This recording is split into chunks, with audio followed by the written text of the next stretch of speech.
For people that haven't been keeping up, Arena is doing weekly announcements basically for just smaller updates, but they're also still doing state of the game updates that are bigger selections of stuff. I believe every month as well still. So we have both of those published. Let's take a quick peek through them.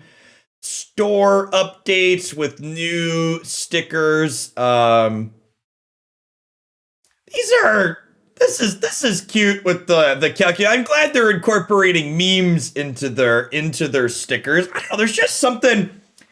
I'm not quite sure what it is about the art style in there, but I feel like the Arena stickers just don't hit the same way that the Runeterra stickers do for me.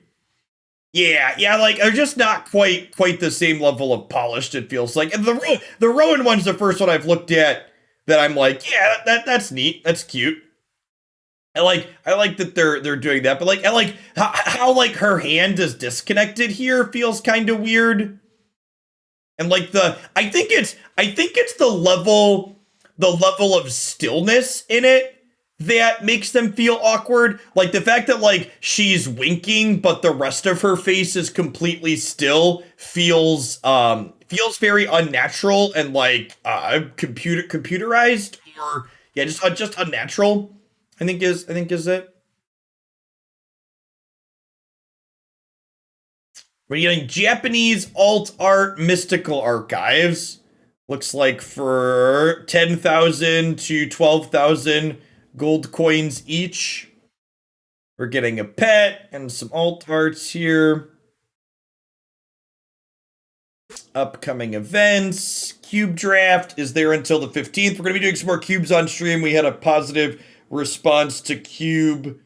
The Mythic Qualifier weekend for people that qualified for that. I did not bother to qualify for that, so I will not be poking in on that. Yeah, I mean, like, the purpose of these, like, it is to just, like, show smaller updates. Like, these weekly updates are good even if they're not always going to be chunky and beefy. So, this is good communication, even if it's not always going to be full of stuff. So let's see if the state of the game. I do think it's a little weird that they're doing the weekly update thing at the same time as the state of the game. Like, I feel like the small amount of stuff that's in here could probably get folded into this same article. Maybe they just always want to do the weekly update every week for the state of consistency, but it kind of feels like the stuff that wasn't here didn't need to be its own article. School of Mages releases on the 15th. Yep, aware of that. Pick your favorite college in the first few weeks as the College Cup is coming up. The colleges of Strixhaven compete fiercely in a few weeks after the set launch. This competition will come to Arena. A series of events will challenge players to compete in various formats to represent a college of their choice. There will be 3 ways to score points for your favorite college during the events: adding sleeves to your decks, using an avatar, or bringing the tome from your college, the pet available through the Mastery Pass. More items you bring, the more points your college scores. So they're just like encouraging people to use cosmetics. The Arena Open is going to be sealed again. We're turning another Arena Open on May 8th to 9th using the sealed format. The Arena Opens, if you haven't seen it, these are you can put $20 in the slot machine as many times as you want to try and qualify for the second day, where you then get one shot to try and earn cash. It's a decent tournament if your win rate is high, but for a lot of people, it's mostly going to be taking money and flushing it down the drain. Mana value is all these cards are getting errata from converted mana cost to mana value. Yep. Learn is a new keyword, lets you discard a card to draw a card, or more interesting, reveal a lesson for your sideboard and put it to your hand. Lessons, a new card type. Yep, we know about those. This mechanic has prompted 2 important changes in Arena. First, you can now view your sideboard mid-match to check which lessons or other cards are available there. Sweet, look at that, chat.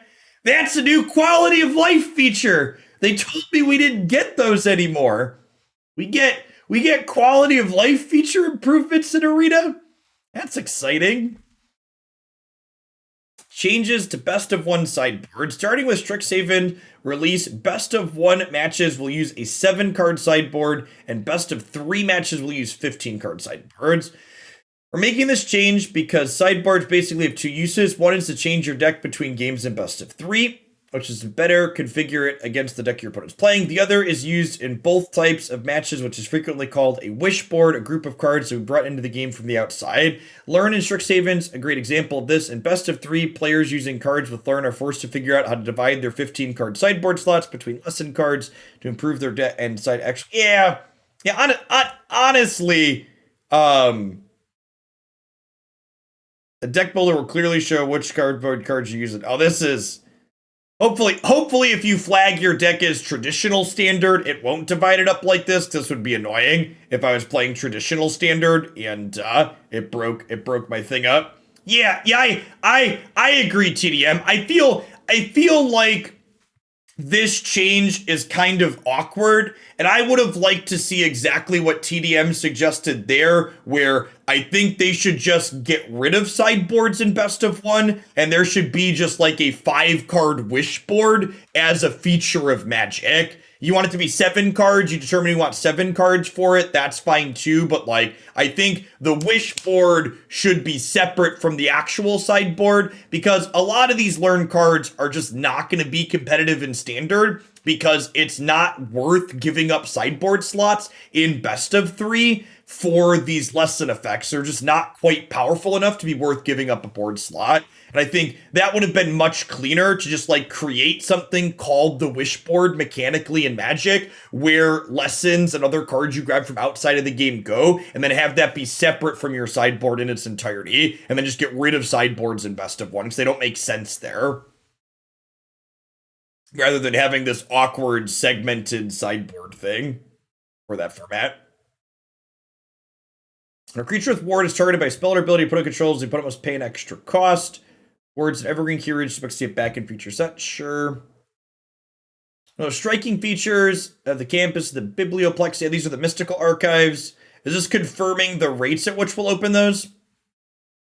All Strixhaven packs, both 15-card limited packs and 8-card store packs, will have a special slot with Mystical Archive. The 15-card packs work like Tabletop Magic, and the 8-card store packs will replace a common in either pack. Sweet. Okay, I was slightly worried that the percentages you would get in the 8-card packs would be different, but you have a 7% chance or a 25% chance to get a rare or a mythic in addition to your normal rare or mythic in these normal packs. So I heard a lot of people complaining about this distribution method, and I think there's plenty of things that are valid to complain about with the Magic Arena economy, but I really don't think that the way Mystical Archives are being distributed is one of them. I think, if anything, the fact that they're giving you a 30% chance to get 2 rares or like a rare plus another rare or mythic in the same pack is like way more generous than most things considered in the arena economy. And I'd argue as far as random distribution goes, I'd say this is probably actually good even.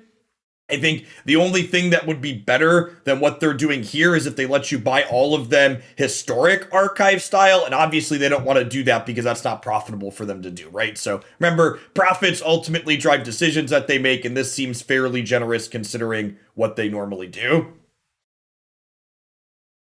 Yeah, I think I agree with that, Evil Mouse. I think all things considered, this seems more than reasonable. Yeah, that's exactly right. Bad by Runeterra standards, but it's good for Magic. Good for Magic standards. Man, these things look great. Okay, and you can have them in English still too, which is awesome. $900 for completion. Is it 900? I bet I'm gonna plan to open like 300 Strixhaven packs, I think, and I would bet that 300 packs is enough to get me pretty much everything I need. All right, 41 cards. We know that these cards were gonna be banned. They'll be legal in draft and sealed, but will not appear in store packs until you have all of their copies of the cards with those rarities. Yeah, the Mystical Archive cards have duplicate protection as well. Someone said 423, not counting wild cards. Sure, but getting all of the mythics is always expensive. Nobody's really mythic complete. I'm super excited for Strixhaven 2 Insight. So that looks great. Yeah, I think know, this all seems fine. Nothing really huge here. There really isn't anything. So other than the change to the sideboards here, there wasn't really any new information in here we didn't already know before. So I do think that it feels a little bit awkward that they did this announcements separate from this. I feel like on the weeks they do State of the Game, they should probably just roll it all up. Roll it all up into one, because I don't think that's too much content, all things considered. And if you want to check these articles out for yourself, here's the links in chat for folks that are here. And if you're watching this on YouTube in the future, there's links to these down in the video description below. All right.